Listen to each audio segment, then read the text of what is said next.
C'est votre mission, messieurs, mesdames. Merci de votre fidélité. Alors, beaucoup de sujets font la une, mais on reste en République démocratique du Congo où les présidents de deux chambres du Parlement, en RDC, Léon Kengo Adondo, du Sénat et Obé Minakou de l'Assemblée nationale, se sont rendus au Congo-Brazzaville.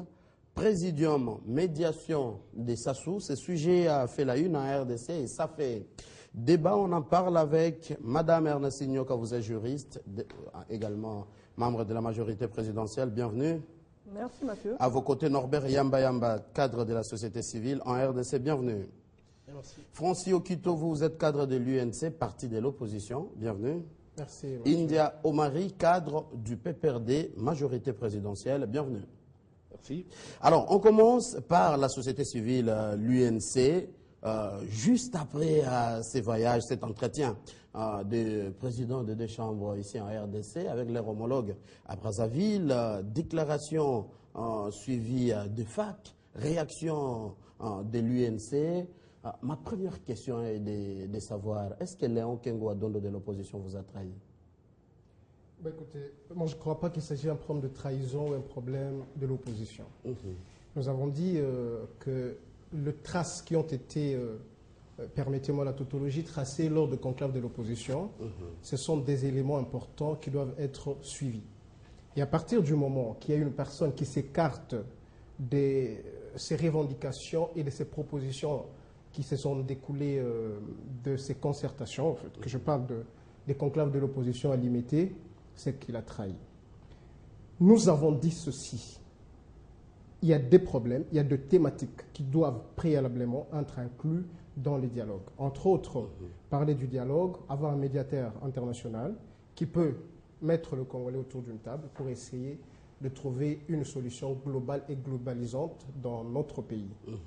Alors, nous avons dit, opposition tout entière, alors cette fois-là, on s'est réunis pour essayer de réfléchir que le président du Sénat et le président de l'Assemblée nationale ne peuvent pas prendre la direction de ces concertations, que estime concertation, mais plutôt qu'on parle de dialogue intercongolais qui peut trouver une solution générale pour la situation qui sévit dans notre pays. Ah voilà. Alors, déclaration faite ici, nous sommes venus rencontrer le président Denis Sassou Nguesso pour lui dire que nous allons débuter les concertations dès la semaine prochaine. Alors, du côté de la majorité présidentielle, qu'est-ce qui se passe? Il y a déjà un présidium. À quoi servirait cette médiation, India Omari, cette facilitation, si on peut encore ajouter à côté de la médiation? Écoutez, au fait, je pense que non, je suis en train d'être en face des gens qui se soucient avec comme objectif l'intérêt général et nous sommes pratiquement des intellectuels. Et je me rappelle en matière de sciences politiques, la médiation signifie quoi? Il n'existe pas actuellement une quelconque médiation qui doit être faite dans notre pays. Et quand on parle de la médiation en relations internationales, sous-entend une crise politique. Et quand il y a une crise politique, sous-entend la contestation pratiquement des institutions et de leurs animateurs. Je donne un cas. Quel est le député de la majorité ou de l'opposition qui a déjà nié sa qualité, son statut? Supposons qu'on a dit qu'il y a un problème des élections. Mais on assiste, nous avons dans notre pays 3 pouvoirs et 4 institutions de la République qui fonctionnent. Les pouvoirs sont séparés aujourd'hui et les institutions existent et les animateurs continuent. Il n'y a personne, je dis, nous connaissons le député de l'opposition qui sont là, il n'y a personne qui a dénié sa qualité. Donc, ces députés sont dans l'une des institutions de ces 4 institutions. Vous êtes en train de dire que et la puis, médiation... au fait, ce qui se passe, non, ce n'est pas une médiation.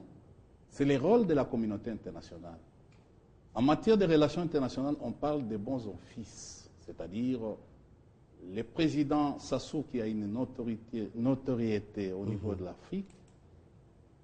Le rôle de la communauté internationale, c'est de pouvoir aider pratiquement à retrouver, par exemple, la paix dans un État qui est en conflit.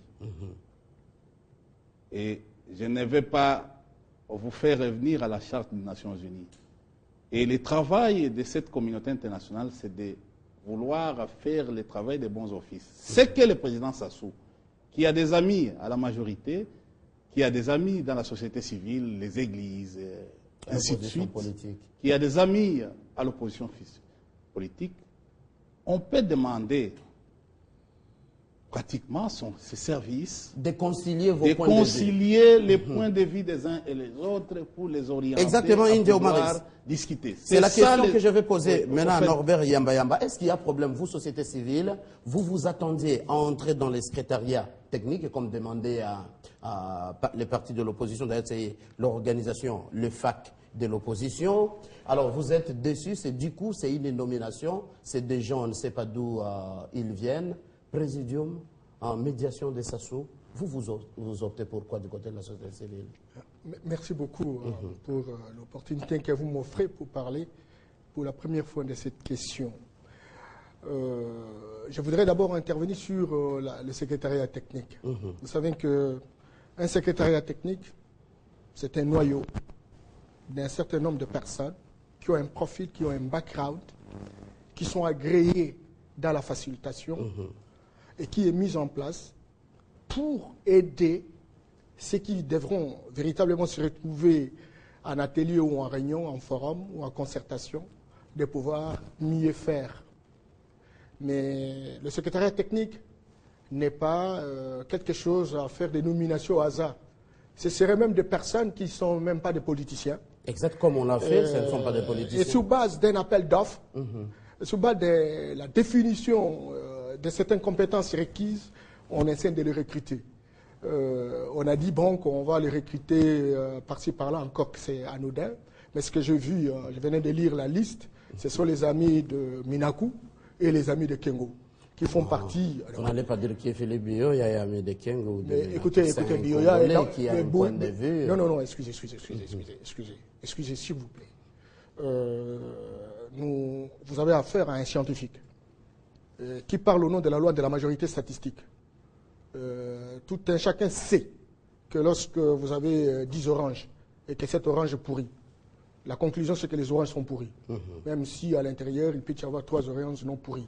Il est très clair, lorsque vous regardez le coordonnateur de secrétariat technique, c'est fondamentalement PPRD, le coordonnateur adjoint c'est Kengiste, et le reste. Donc il ne faut pas discuter sur cette question. Il me semble que la question, en termes de profil, en termes de background, en termes de l'objectif à atteindre, n'a pas été prise en considération. C'est l'occasion, alors l'occasion pour répartir les postes à des amis, comme on en a l'habitude dans notre pays. Il me semble que ce secrétariat technique n'aura pas à faire un travail entendu. Je connais et j'ai eu à travailler avec beaucoup d'entre eux. Je connais leurs capacités managériales, je connais beaucoup d'entre eux, leurs capacités d'action dans la facilitation. Ils sont déjà manipulés parce qu'ils savent comment ils ont été recrutés. Ça, c'est la première chose. Deuxième chose, la question de savoir, est-ce qu'il y a eu conflit ici, dans ce pays? Est-ce qu'il y a eu mésentente? Mais le président a fait un diagnostic. Vous vous rappelez de la prestation du président en face du Congrès à l'Assemblée nationale? Et c'était très clair que le pays n'avait pas véritablement la cohésion nationale.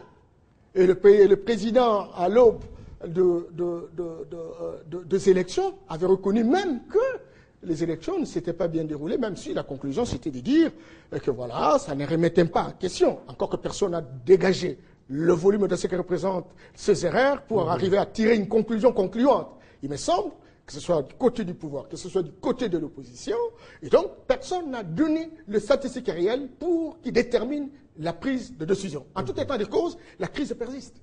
Il faudrait dégonfler cette tension, parce que ça a suscité des frustrations. On est resté dans des émotions, et on n'a pas eu véritablement ce que dirait la vraie vérité par rapport à cela. Et cela nécessite naturellement qu'on dégonfle cette question en mettant sur la table, et pas pour revenir en arrière. Tout à l'heure, M. India disait que bon, les institutions fonctionnent. Moi, j'ai dit oui, les institutions fonctionnent. Vous savez qu'on peut monter un coup d'État, on met en place des institutions, et ces institutions doivent fonctionner. C'est là, reste le seul interlocuteur. Et c'est là justement que je demande même à l'opposition. Aujourd'hui, on a observé ce qu'on a observé. Il y a un pouvoir qui est en place, qui visiblement est là, reconnu comme tel en tant qu'interlocuteur de toutes les institutions nationales et internationales. Moi, je pense que la meilleure intelligence aurait voulu, c'est de dire, bon, il est là. Est-ce qu'il faut revenir à la case départ? Ça nous prendrait du temps et ça provoquerait même des conséquences. Alors, réfléchissons comment nous pouvons organiser l'avenir. Organiser l'avenir. S'il y a eu des élections en 2011 qui visiblement ont été tripatouillées, dont tout un chacun, d'ailleurs India lui-même, il a été victime, ça c'est évident, et donc il ne va pas me contester. Tout le monde ne devait pas être député sur 18 candidats. Bien entendu, mais il y a des députés qui pouvaient être là. Bon, on ne revient pas là parce que ce n'est pas mon débat, mais je dis qu'en fait, maintenant, il faut savoir organiser les choses dans la perspective que demain, les échéances soient respectées. C'est déjà 3 minutes. En 2016, qu'on organise les élections en bonne et due forme et qu'il n'y ait pas de tripatouillage et de rançonnement qui, visiblement, pourrait encore susciter la mésentente, qui remettrait en question la cohésion. Et tout cela nécessite qu'on organise ce qu'on peut appeler un comité préparatoire, où l'on retrouve les différentes composantes de la société. Le comité est déjà là. Et les comités, quel comité? Le secrétariat technique. Non, c'est pas ça, c'est un machin, quoi. Ça, c'est un machin. Ah, voilà, ça, c'est un distorsion. Alors, Madame Ernestine Nyoka, vous venez de suivre, et la majorité, l'opposition, la société civile, votre réaction, quelle lecture vous faites? Il y a crise, il n'y a pas crise, médiation, toute l'opposition conteste sur les formats, la durée, les contenus de ces concertations. Quelle lecture? Il faut d'abord retenir, Mathieu, que c'est de bonnes guerres que la majorité propose et que l'opposition s'oppose, si je peux ajouter cette tautologie. Exact. Mais dans les faits, la façon dont les choses se déroulent aujourd'hui, lorsqu'on regarde au fait une lecture tout à fait superficielle, sans d'abord entrer très en profondeur, l'on doit se dire que l'opposition doit apprendre à mettre un peu d'eau dans son vin. Parce que, à la lecture des événements, on a aussi l'impression que la majorité a mis un peu d'eau dans son vin. Ce que j'appelle mettre un peu d'eau dans son vin, que l'opposition devait considérer, ce n'est autre chose que l'application, sinon la mise en exécution de l'accord cadre de paix d'Addis Abeba, c'est le 24 février 2013. Nous savons qu'il y a différents partenaires au niveau international, au niveau de la sous-région, qui doivent suivre l'évolution de la situation de crise qui est née au pays, partant de la situation de l'Est. Et parmi ces acteurs, il y a, au niveau de la région, la sous-région, la CIRCGL qui doit nous suivre. Nous pensons quant à nous que ce que le président a fait en allant vers le président du Congo-Brazzaville, Sassou Nguesso, que le présidium aussi soit allé vers lui, n'est que normal dans la mesure où nous sommes un peu contraints, sinon astreints, à respecter l'accord cadre de paix. Mais de là à considérer que lorsque le président Sassou Nguesso vient, il vient pour faire une quelconque médiation, une facilitation, je crois que ça serait un peu trop dire. Parce qu'il reste en fait dans le cadre normal du devoir, sinon des obligations, de la compétence qui lui est attribuée par rapport aux choses, à l'accord cadre. Je crois que nous avons même suivi l'un des présidents du Présidium, le président du Sénat, les dire que le président Sassou Nguesso va nous accompagner. Je crois que ce qu'il faut faire aujourd'hui, puisque l'opposition a voulu un cadre, même si nous discutons sur les termes, concertation nationale, dialogue national, je crois que le problème n'est pas au niveau des termes. Parce que lorsqu'on regarde dans le fond des choses, ce que nous faisons aujourd'hui, ce serait se mettre autour d'une table pour échanger. Échanger, discuter. Alors, à mon humble avis, l'opposition ferait œuvre utile de se retrouver dans ces concertations, puisqu'ils ont voulu la présence aussi d'une personne étrangère, même si cette personne ne vient pas faire ce qu'ils appellent médiation, mais la personne vient pour nous accompagner dans ce processus. Je crois que la méfiance qu'ils ont vis-à-vis du pouvoir, la crainte qu'ils ont vis-à-vis de la majorité,